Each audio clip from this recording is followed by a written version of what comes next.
Most entrepreneurs think that scaling takes money. It doesn't. It takes math and discipline.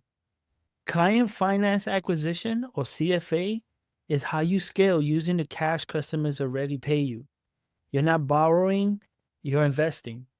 Here's the formula: CFA equals the upfront cash you collect divided by your customer acquisition costs.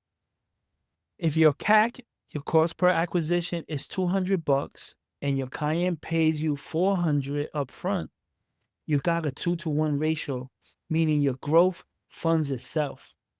This is how real operators build infinite pipelines. Their customers pay for their next round of customers, not investors, not loans, not luck. Now, how do you make this happen?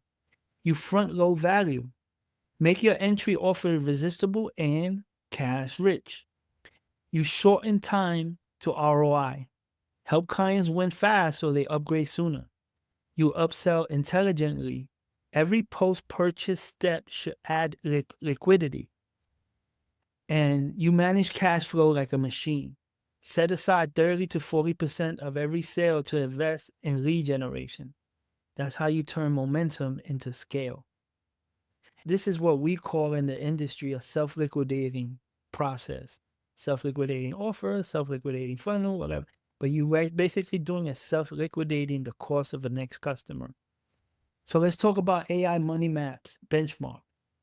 A CFA ratio between 1.5 and 2 means printing growth.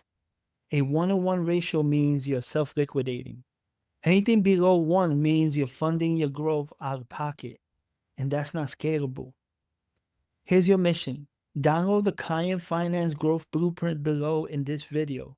Plug in your CAC from page 1 and your average upfront payment. Calculate your CFA ratio, then post it inside a community with one way you plan to increase it with upfront cash flow. Remember, you don't need a loan, you need leverage. When your clients pay for your ads, you build a business that never runs out of fuel. Let's move forward. Next, we start building the marketing machine. Let's get it.